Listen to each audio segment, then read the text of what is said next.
The AmericasDemocrats.org podcast, a project of 21st Century Democrats, is made possible by contributions from our listeners. Want to do more? Go to AmericasDemocrats.org and click Donate. And thank you for allowing us to be your voice. And if you enjoy the show, please share it with your friends on Facebook and Twitter. This is AmericasDemocrats.org, the weekly podcast for stand-up Democrats. I'm your host, Jim Cuddy. This week, America looks inward to mark the 50th anniversary of Dr. Martin Luther King Jr.'s death. Journalist Joseph Rosenbloom tells the story of King's last hours as he faced a crossroads in his vision for nonviolence and economic justice. Former Senator Fred Harris asks why so little has changed since that day. And Bill Press talks with Atima Omara about what she's doing to recruit progressive candidates of color. Had enough of Fox News, the House Freedom Caucus, and Donald Trump? If you want the facts that you won't get from them or from the fake news sites of the alt-right, then stay tuned. Our sponsor, 21st Century Democrats, works hard to get everyday Democrats involved in returning our party to its roots and to success at the ballot box. Sit back and listen, then stand up and fight. And follow 21st Century Democrats on Facebook for all the latest progressive news. We're glad you can join us. 50 years ago, Dr. Martin Luther King Jr. arrived in Memphis, Tennessee, hoping to galvanize a movement for economic equality. There is still much to learn about his vision for our nation. One journalist took on that task by writing a detailed account of his final hours and came to a fuller appreciation of what was lost. And we say hello to Joseph Rosenbloom. He's an award-winning investigative reporter who has worked as a journalist for over 4 decades. His new book is titled Redemption, Martin Luther King Jr.'s Last 31 Hours. Joseph Rosenbloom, thank you so much for joining us today on AmericasDemocrats.org. Thank you. This book began as a promise you made to yourself a long time ago. Can you tell us about that? Yes.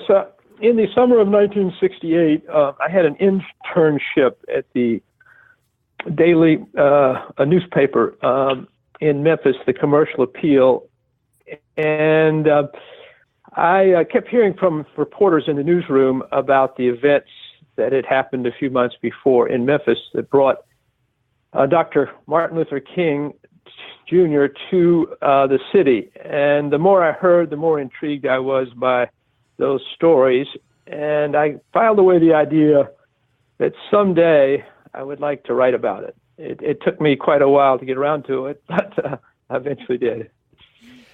How did you go about your reporting?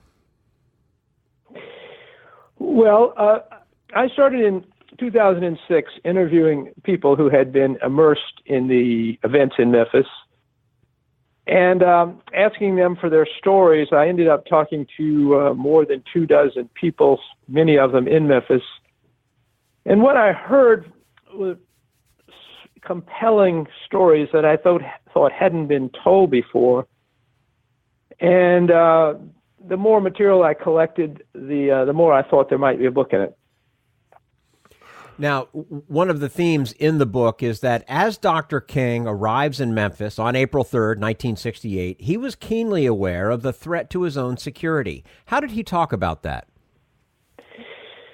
Well, it started that morning as he was leaving the Atlanta airport, heading to Memphis.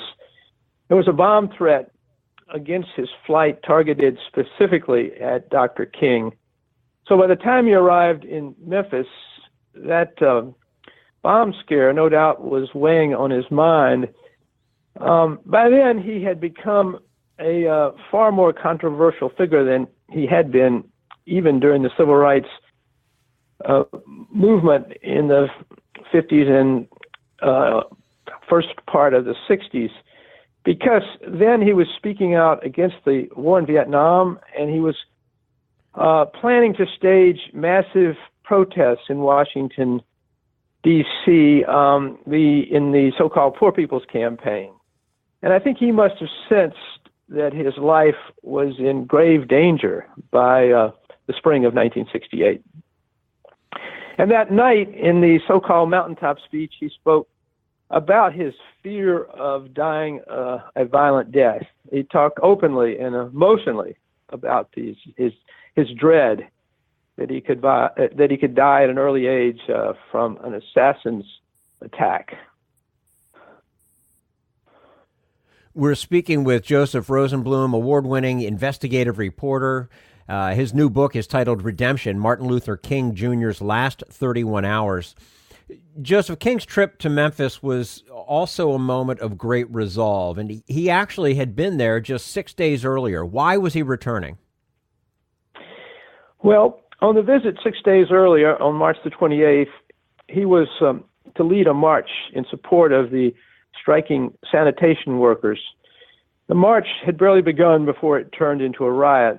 A small number of youths started smashing windows downtown, looting stores. But it was Dr. King who was widely condemned for the riot. He was denounced by politicians and editorialists.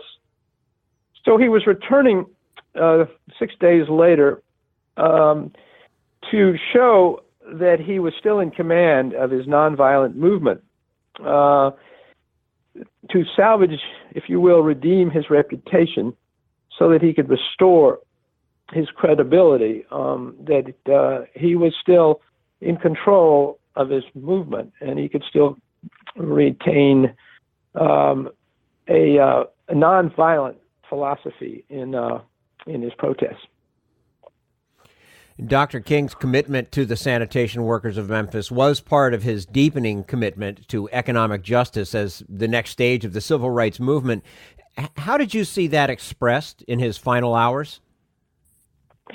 Well, back in Memphis on April 3rd, he was calling on the African-American community to continue its support of the sanitation workers' strike, urging that they keep clearly in mind that the dispute over wages and working conditions and union recognition, which were at the heart of the strike, ought to be uppermost in everyone's mind.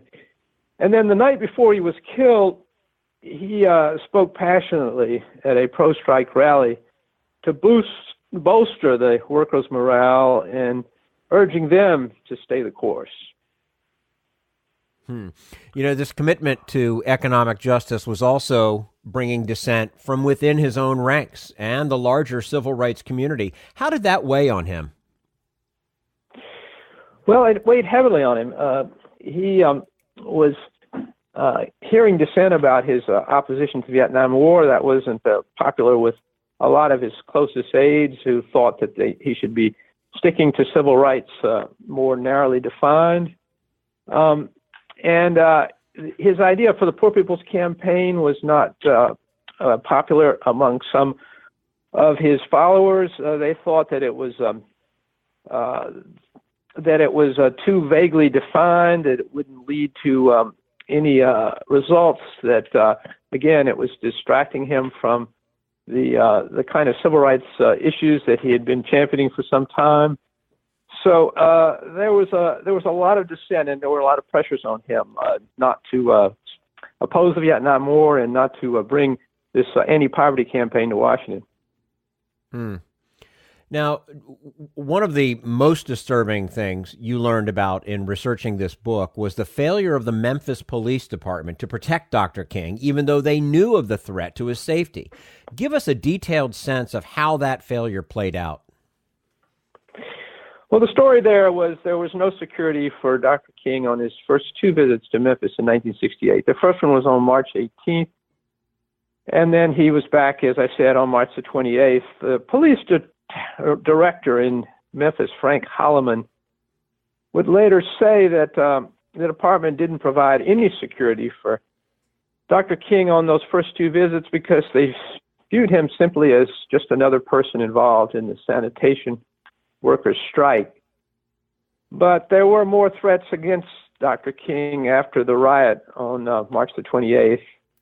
And Holloman did provide a four-man police detail for the first day that he was back. That was April 3rd.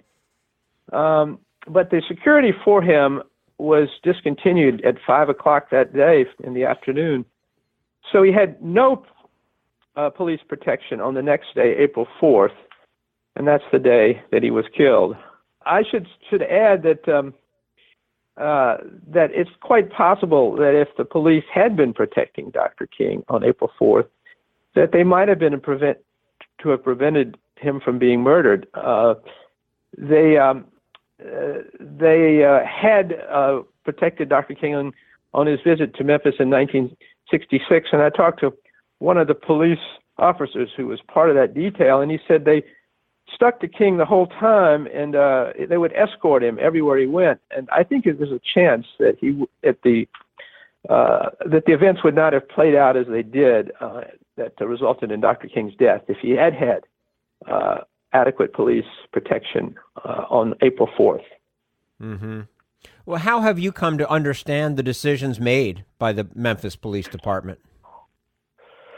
Well, just that I think he was in greater jeopardy because the police didn't provide any real security for him. Not enough, really, even on the one day, the 7.5 hours that there was a police detail assigned to protect him.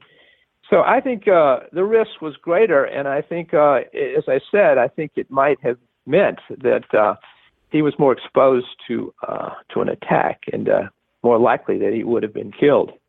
Mm-hmm.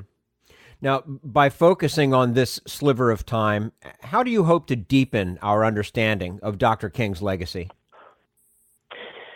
Well, I hope that the story of Memphis and Dr. King imparts to readers of my book the full meaning and resonant emotions of his last hours in Memphis. He was then embarking on his campaign to end poverty in America, and I hope the book spotlights the subject of poverty in a way that has readers looking at it through King's eyes, and I hope it offers them a fuller understanding of how his commitment was deepening at that time to causes that were dear to him, Vietnam and poverty. And I hope it shows the courage that he was bringing to those causes, even though he was facing ever greater risk that he might die from a violent death at any moment. Mm-hmm. Joseph Rosenbloom, award-winning investigative reporter. The title of the new book, Redemption, Martin Luther King Jr.'s Last 31 Hours. Joseph, thank you so much for your time with us today on americasdemocrats.org. We look forward to having you back again with us soon. Thank you very much, Jim. I appreciate it. You're quite welcome. And this is americasdemocrats.org, the weekly podcast for stand-up Democrats.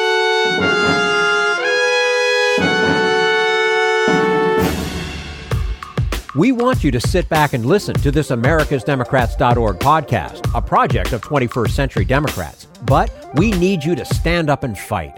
Do you want to get involved and help get our party back to its roots and to success at the ballot box? You can make your contribution to help us keep this show going and to elect Democrats who will stand up for democratic principles.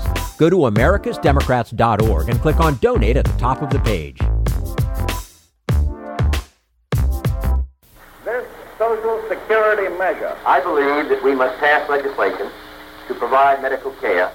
This is our tradition. When our grandparents came to America, it was the Democratic Party which said, welcome. It was the Democratic Party, the party of Roosevelt and Truman and Kennedy and others, who said that America belonged to all its people, not just a handful of the rich or a few giant corporations. That's why great leaders like FDR fought so hard for Social Security, and why JFK stood up to the insurance companies and their Republican allies to get Medicare. It's not just one thing, or one time, in one place. It's about a whole history of standing up to the Republicans and saying someone has to be on the side of regular working people in America. Whether it's defending Social Security or just the way your loved ones are treated on the job. That's what the Democratic Party is all about. And that's why this message has been brought to you by the Democratic Party. Working people like you and me. Paid for by 21st Century Democrats. Not authorized by any candidate or candidates committee.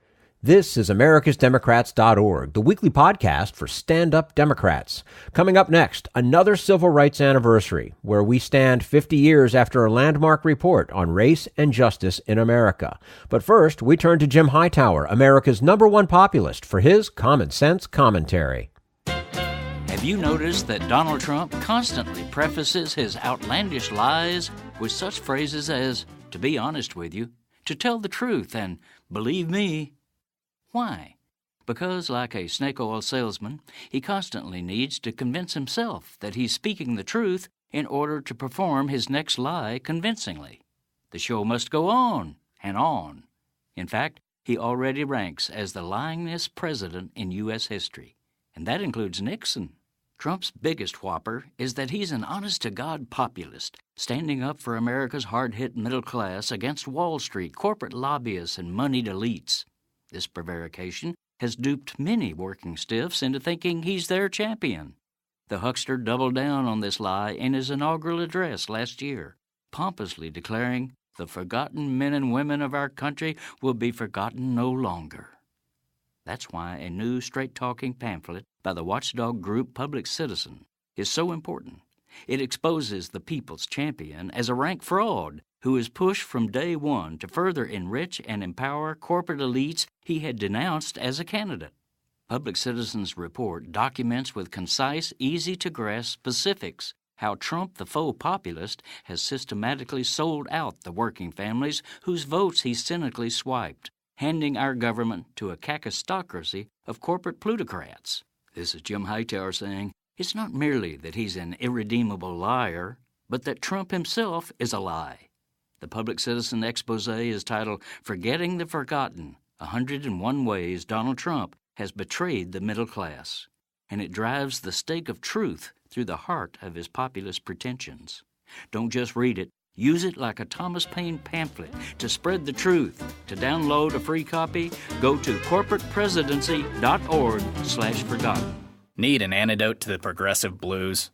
Want some good news about how grassroots folks are rebelling against the corporate powers and winning?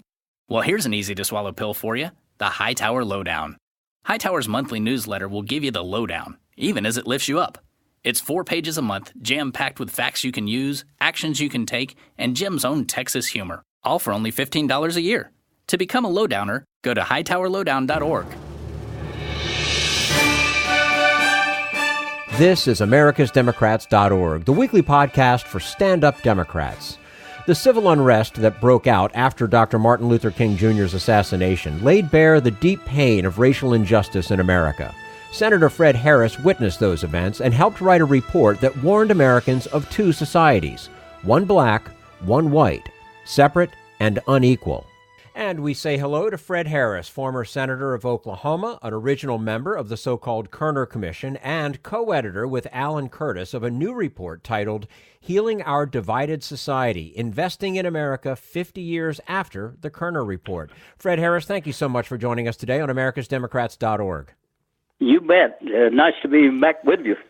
And nice to have you with us as well. The Kerner Commission was appointed by President Lyndon Johnson in 1967. It was called the National Advisory Commission on Civil Disorders, and it actually was your idea. What moved you to make this suggestion? Well, I was a part of a couple of committees in the Senate then. I was in the Senate then, which were looking into the disorders in the cities. We'd had a terrible disorder in the watch section of Los Angeles in 1965, and then, of course, the summer of '67, a huge number of cities blew up in the black sections of those cities with violent protests and with disorders. One was the Ribicoff Committee that I served on with Robert Kennedy, and the other was a more conservative Senate Investigating Committee.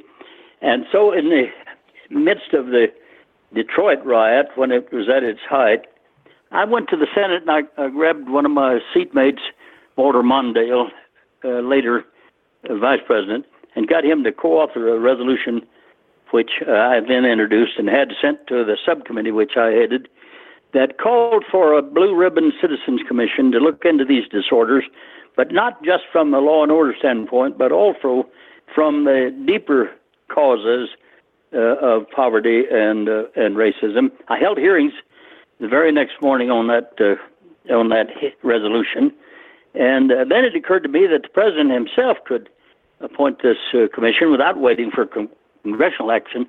So I talked to Douglas Cater on the White House staff, and he had me write a formal letter to the president suggesting it. And soon after that, the president did hold a nationwide telecast in which he announced virtually the same kind of commission with the same kind of membership and the same kind of goals as I had recommended to him. What did President Johnson charge you to do, and how did you go about your work? Well, he also, in charging us with our responsibilities, the new commission, which he'd called together in the cabinet room by telegram, and where we met with not only the president, but the vice president, the attorney general, and other officials, which indicated, of course, the seriousness of this. He also, using pretty much the same language I had in my resolution, called for us to investigate these riots and disorders, not just from the law and order standpoint, although that was part of it, but also to get at deeper causes. And he said, finally, let your search be free and find the truth and express it in your report. And that's exactly what we did, which shocked the conscience of the nation when we reported, but also, I think, an upset for President Johnson himself.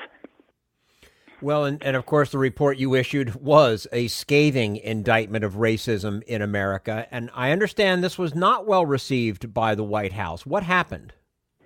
Well, President Johnson, you have to remember, this was when we reported was March 1st of 1968. The president was terribly beleaguered. He was distracted by the Vietnam War. I heard since then a telephone call he made to the chair of the Senate Armed Services Committee about this time, and he said in a very depressed voice, he said, "Dick, I can't win this war and I can't get out of it." And also at that time there had just occurred a little while beforehand the so-called Tet Offensive, where the North Vietnamese and the Viet Cong attacked some 100 South Vietnamese cities, indicating that what we'd been told about the war and what I think the president believed about the war was not true. We were not winning, and we were pretty much not going to win.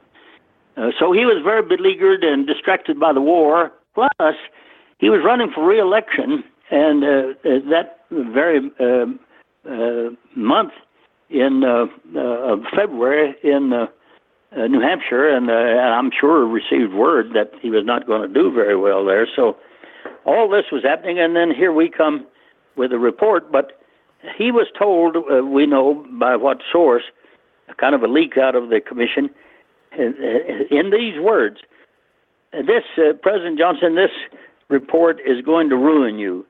It has not a single word to say good about all you've done for against poverty and against racism, and it encourages and condones riots, all of which was false. But I think President Johnson never knew that. What about the rest of the nation, Fred? I mean, for Black Americans, what was their reaction to seeing an official recognition of their experience? That was true, and was really the kind of thing that we had hoped for, and one of the reasons why we used the word racism. There were some on our commission at first who wanted to use a little softer words like intolerance or discrimination, but we were the first agency, federal agency, to ever use that word, and we thought we ought to, so that, for example, generations of young black people who had thought that maybe, this is, we knew was true of oppressed people. They come often to believe the same bad stereotypes about themselves that the dominant society believes, and we wanted them to know that, yes, we understand what you're up against, and it's not all your fault, young black people. And that, I think it had that good effect. Plus, it recognized officially on the behalf of the government that we were on their side, and we recognized the wretched poverty and the racism and the often police misconduct and overreacting that they were going through, and we wanted to do something about it. There were people in the administration, other than President Johnson, who did endorse the report. A lot of other leaders did. For example, the Secretary of Health, Education, and Welfare, Senator Robert Kennedy, Dr. Martin Luther King Jr., who said this is a report about impending death with a prescription for life.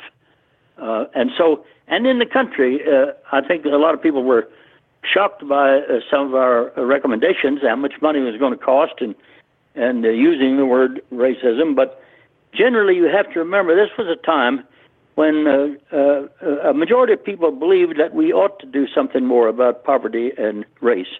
The Congress had passed in 1964 the Civil Rights Act, and in 1965 they had passed the Voting Rights Act of 1965, and we recommended that those fairly new laws be vigorously enforced, and that we also do a great deal more in regard to jobs and training and education and housing to try to eliminate these fundamental causes of the terrible hostility and alienation and difficulties that so many black people felt and lived in the conditions they lived in. We're speaking with former Oklahoma Senator Fred Harris, original member of the so-called Kerner Commission and co-editor with Alan Curtis of a new report titled Healing Our Divided Society, Investing in America 50 Years After the Kerner Report. Fred, what about white Americans? Were they ready at that time to hear about the deep and brutal impact of institutional racism? Were they even ready to understand that institutional racism existed? Well, I don't think a lot of people were. My own father, for example, he was a small farmer in southwest Oklahoma, third grade education. He loved me, but the way he heard the Kerner report, we said our nation is moving toward two societies, one white, one black, separate and unequal. And we also said what white people have never really understood, but black people have always known, is that the black ghettos were created by white racism and they're sustained by white racism. Well, the way my father heard our report and our recommendations about what to do about these conditions was this: Mr. Harris, out of the goodness of your heart, you ought to pay more taxes to help poor black people who are rioting in Detroit. And one reason why that's the way he heard it, now I was able, incidentally, to talk with him, and I could explain it and to him, but there are a lot of people who never got the real facts. One problem was this: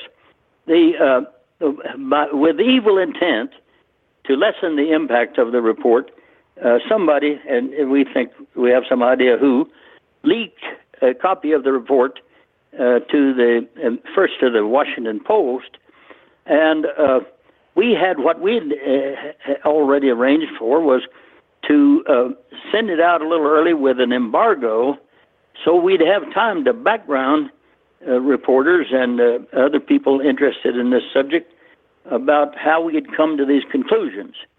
We made a mistake, I think, in the commission in holding our hearings. We held 20 days of hearings and with some 130 witnesses, all the way from Dr. Martin Luther King Jr. to J. Edgar Hoover, the head of the FBI. But those were closed hearings. We ought to have had open hearings. And we traveled over the country ourselves in teams of commissioners. Mayor John Lindsay and I were a team. Went out to these riot cities, looked at the conditions, talked to the people themselves, and we eventually came to a report that was unanimous among commissioners.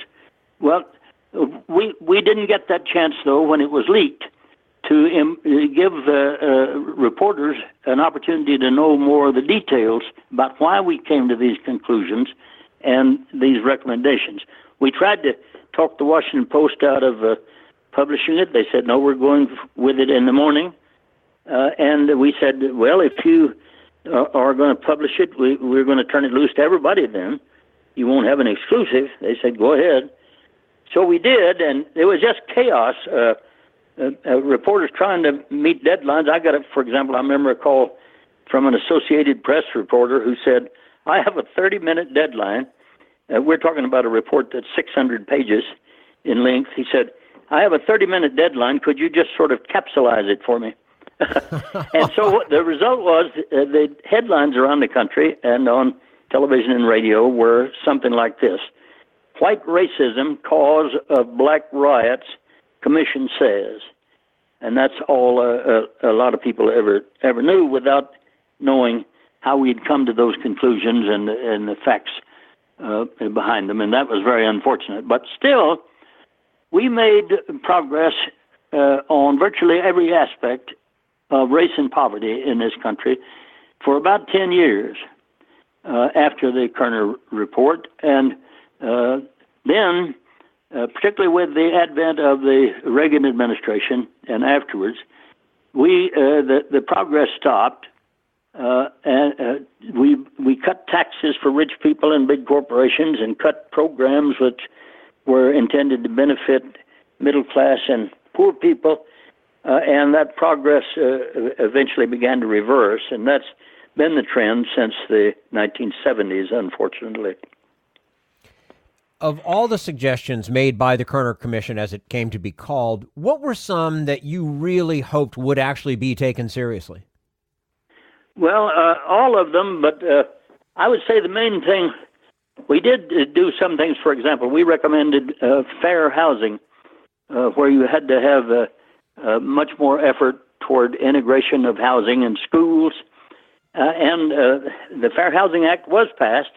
And, for example, we saw the achievement gap in the schools between white students and black students was very rapidly narrowing. And if that trend had continued, for example, we wouldn't have an achievement gap between black students and white students as we do today. But what we've done since the 80s, and we are now, is resegregating our cities and our schools. And we're condemning a lot of poor kids, black kids and Hispanic kids to no escape from their present economic conditions. I'd say the number one thing we wanted was jobs. Everywhere we went, for example, Mayor Lindsay and I were out on the streets in Cincinnati where the riots had occurred and ran into a group of idling young black men, typical of those who had rioted, although we didn't know whether they did, these particular men did or not. And when they found out who we were, or what we were doing there, they spoke to us almost in a chorus. They said, jobs, baby, that's what we need. Get us a job, baby. And one young man said, Mr. Johnson, he was talking about President Johnson, Mr. Johnson got me a job last summer, but it ran out. He's talking about a summer job program. And so that I think every commissioner, both from our studies that we had commissioned and from our own traveling around the country, came to the conclusion that what people most needed more than anything else was jobs at a living wage and without discrimination against hiring and promoting people. In 1988, you and Roger Wilkins, who passed last spring, used the 20th anniversary of the report to check in on the fight against poverty and inequality in America. Little had changed, you discovered, but the way frustration and anger was expressed had changed. You called the book Quiet Riots. What's the significance of that title?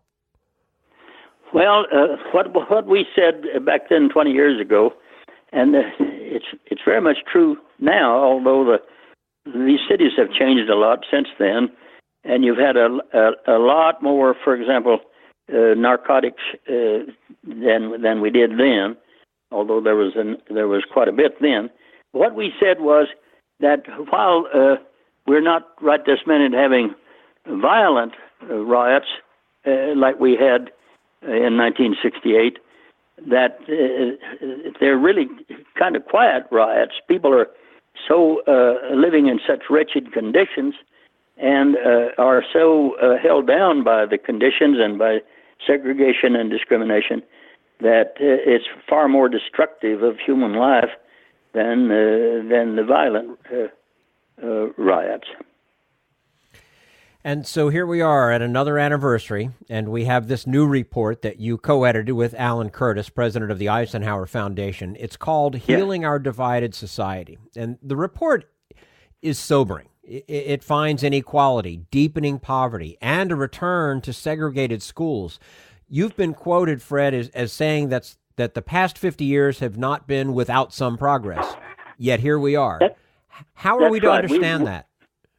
We did make progress for a good long while until about the late 1970s, and that's when the progress stopped and reversed. But and let me just say, so things are worse now in a lot of ways than they were. They're better in some ways.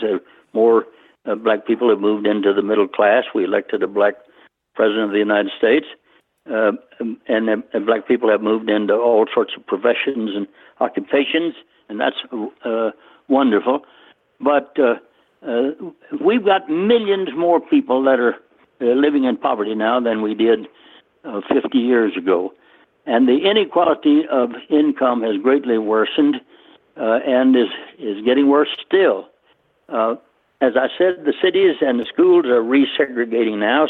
We quit our efforts, which were quite successful about 1980 on integration, and all of that is very depressing. But overall, I'm optimistic for several reasons about getting race and poverty back on the national agenda and getting some action.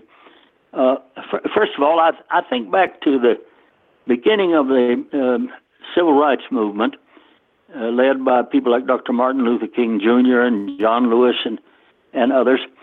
Times were really worse then. Jim Crow laws were law. They weren't just practice.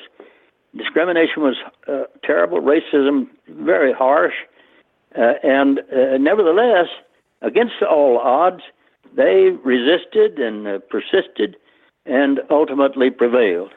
And I think that's a good lesson for us, not to give up, but go back to work on these issues. The second thing is there is more activism today in America than I've seen in my lifetime.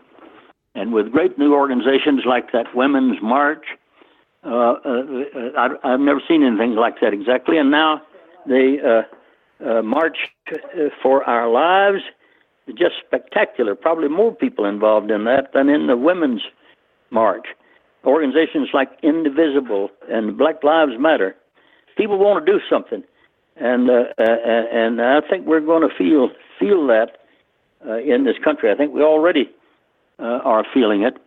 And then the last thing is, or next to the last thing, is the polls all show that the kind of things that Alan Curtis and I are recommending in Healing Our Divided Society are supported by a majority of Americans. A living wage, jobs, beefing up education it ought to be free from early childhood through college. Those kind of things and making the tax system fair and making rich people and big corporations pay their fair share. All those things are supported by a majority of the people in the country. And there's a wonderful person now, I think a great American on the scene, Reverend William Barber of North Carolina.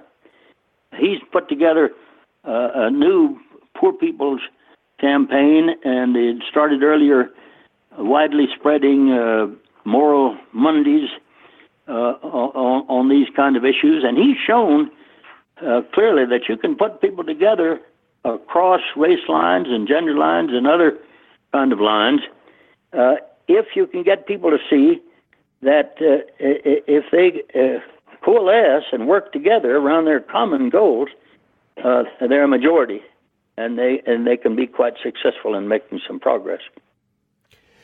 One of the concerns about the lasting impact of the Trump presidency is a deepening animosity between white and black Americans. Do you share that concern? Well, I don't see it so much from the black side, but we see now that there's a great deal more white racism and white violence on the part of those kind of people, and I think a lot of them feel they've sort of been given permission for that, and that's a very dangerous and alarming thing that everybody ought to speak out against and act against wherever we have a chance. Okay. Fred Harris, former senator of Oklahoma, original member of the Kerner Commission and co-editor with Alan Curtis of the new report titled Healing Our Divided Society, Investing in America 50 Years After the Kerner Report, joining us today on americasdemocrats.org. Fred, we appreciate your time as always and do look forward to speaking again with you soon. Thanks a million. You're quite welcome. And this is americasdemocrats.org, the weekly podcast for stand-up Democrats.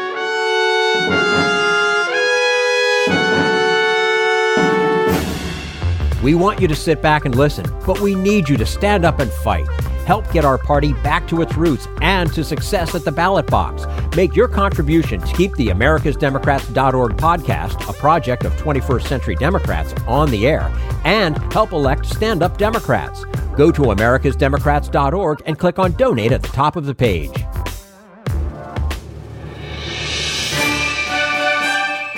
This is americasdemocrats.org, the weekly podcast for stand-up Democrats. And now Bill Press talks with Atima Omara, founder of the Omara Strategy Group, about what's driving more people of color, LGBTQ Americans, and women to run for office. What is happening on the electoral front these days? We saw a big win up in Pennsylvania's 18th congressional district. What are Democrats doing particularly to recruit more candidates this year and to recruit more women, more LGBT candidates, more minority candidates across the country? Here's one person who is on top of that with her company, the Omara Strategy Group.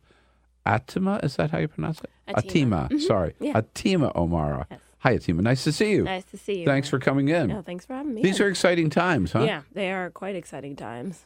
With a lot of interest in, or what are you finding? Are people ready to step up? I mean, it's a big decision. I did it myself to run for public office, right? Yeah, no, it definitely is. And I've done it myself, whether it was public office or for political party office. I was president of the Young Democrats of America a few years ago as well.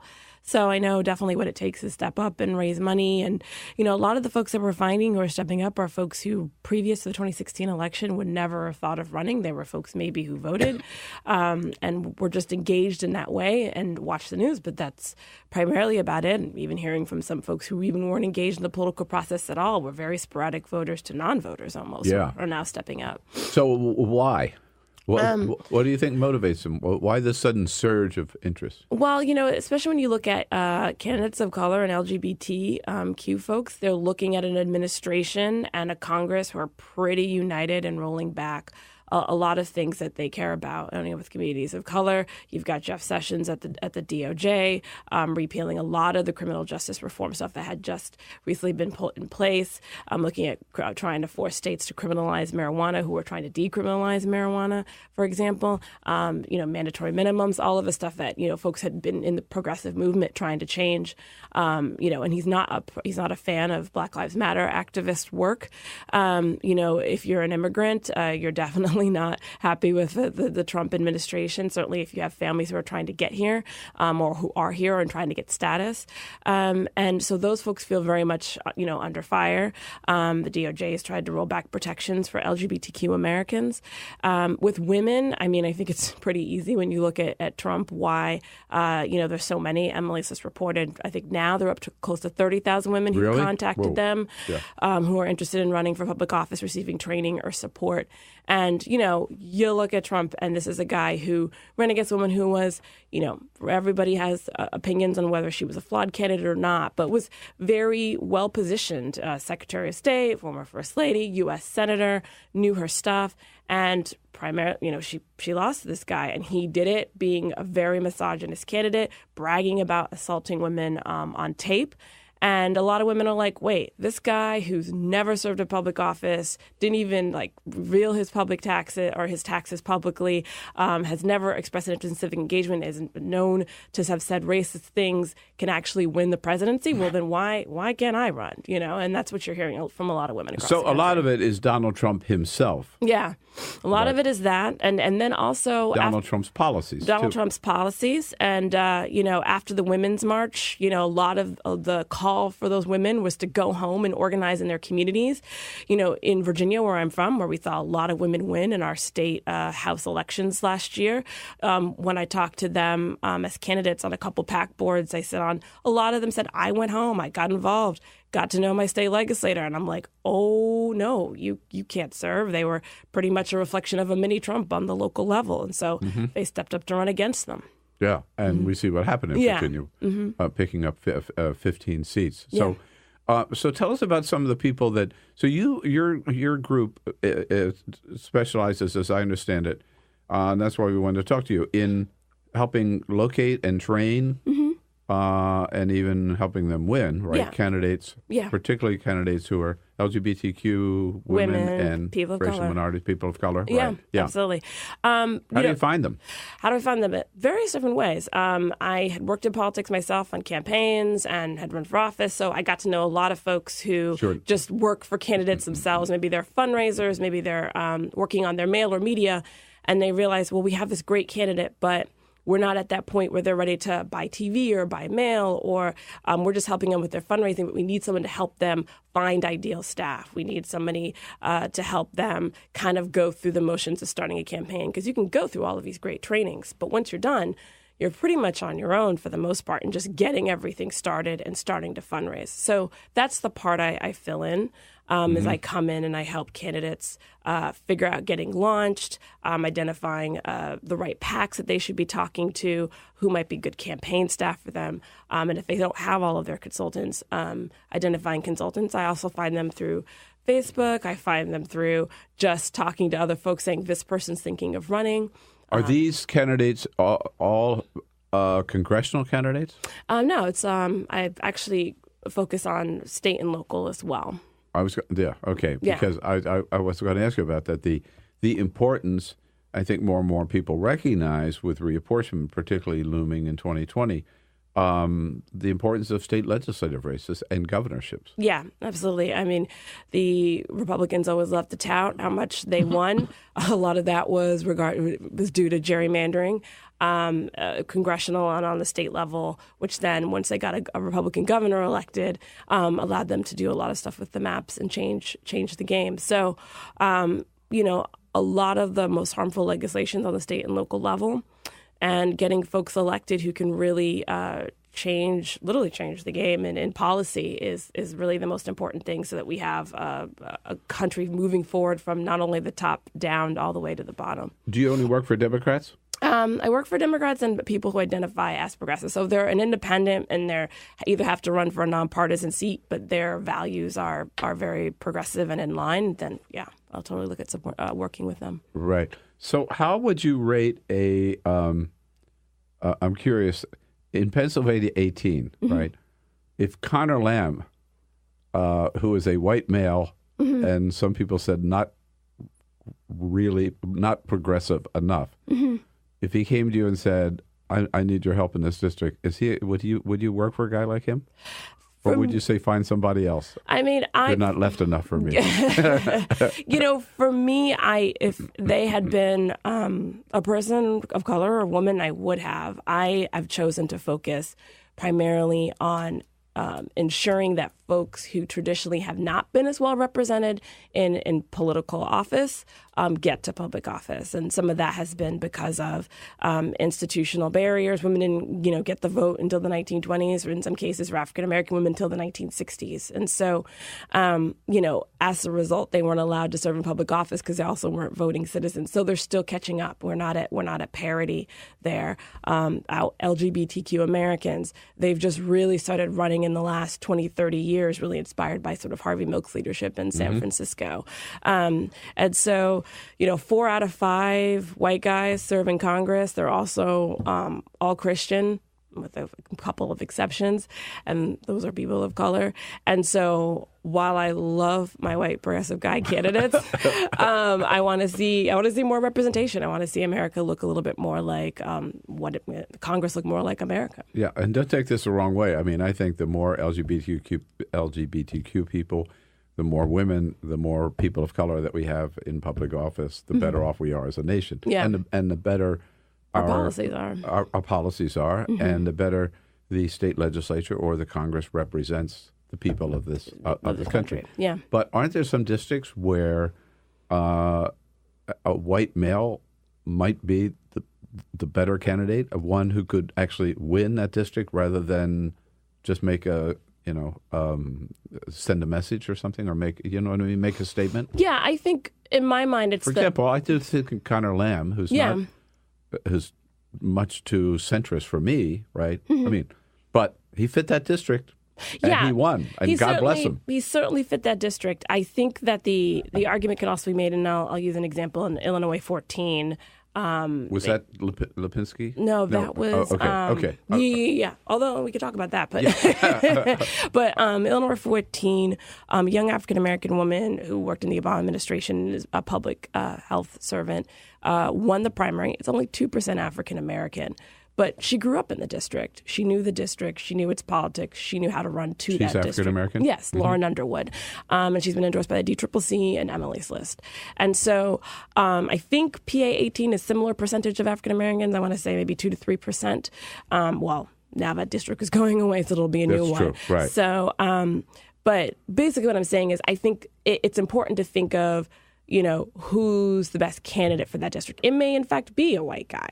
But I think it should be somebody who knows that district, knows the politics, and can run well to that. So that's, if it's a woman or a person of color who can do that well, then absolutely. And we don't know in the case of that primary who might have pulled it out. Connor just was the best candidate at the time. Right. How are we doing on the percentage of women in elected office? Elected office. So we have about 20% on the congressional level. It gets pretty abysmal as we start getting down to statewide. I want to say there's like 4 or 5 serving who are just like at the governor level, and then it gets somewhat lower as we get down into the state legislature level. I think they're out of the 4,000 seats available. I think women hold about maybe 1,000 or so, or more. So it's a lot of work to be done. And also, I would imagine in the feeder offices like school board or city council, right, that lead. Yeah. A lot of people start to work up to. A lot of people start to work up to State House. Some people run, for State House outright, but a lot of folks do start at the county board, city council level. And sometimes that's really, really good, especially for some of the areas that you're in, because you are informed about how a lot of the federal and the state inform the local. But it's certainly not a requirement. Right. It's interesting because, there's Donald Trump, the gross exception, I guess, right? Yeah. Just starting at the very, very, very top. Yeah. What most people do, I don't know what percentage of the senators were members of Congress before they ran for Senate, or members of Congress who were state legislators before they ran for Congress. Yeah. But a large percentage of them are. Percentage of them are. And it was sort of I think before 16 had been the traditional path. You sort of start at the local level or state house or state senate and then move to Congress, or maybe you were really involved in your community and then maybe you ran for Congress. But you were civically engaged and doing a lot and supporting stuff in your community before you ran. It wasn't so long ago that being gay or lesbian was an absolute non-starter for running for public office. Yeah. Is it today? it's not a non-starter, but it's also, is it still a handicap today?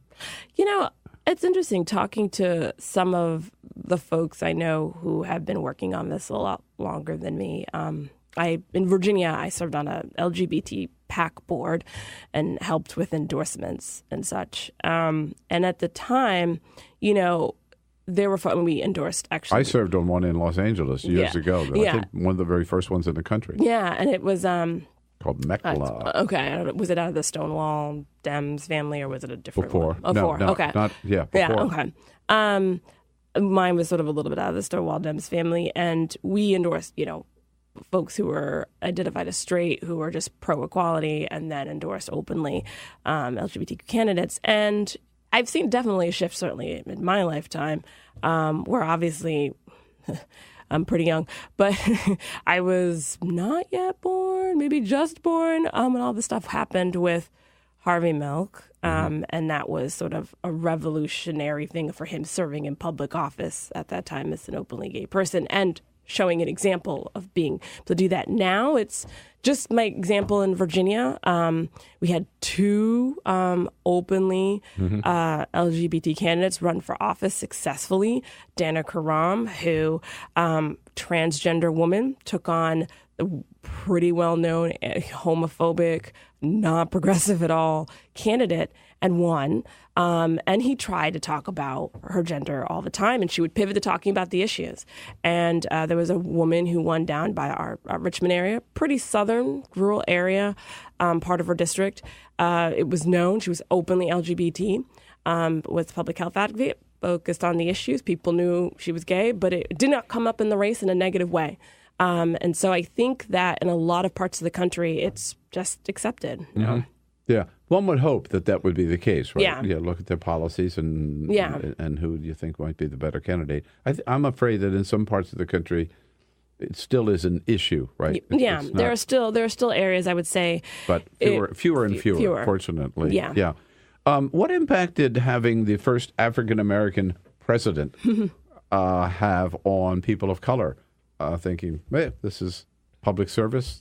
Yeah, there was definitely. If he can do it, I can do it. Yeah, I mean, I would be lying if I said it didn't have a massive impact. And there was an uptick of African American candidates even just after he won, who ran for public office, you know, inspired by what was possible after they saw his victory. And so, you know, many even now who are coming out of his administration who worked for him or African Americans are running, sort of following his example, answering his call to service in his final speech that he gave in Chicago before he handed over the presidency. So there are lots of folks who looked at him as an example, and especially because he ran as a candidate who tried to speak to, you know, all Americans. I think very traditionally, most of our African American electeds have come out of majority, you know, minority African American districts, and that's been fine and sort of helping us with representation.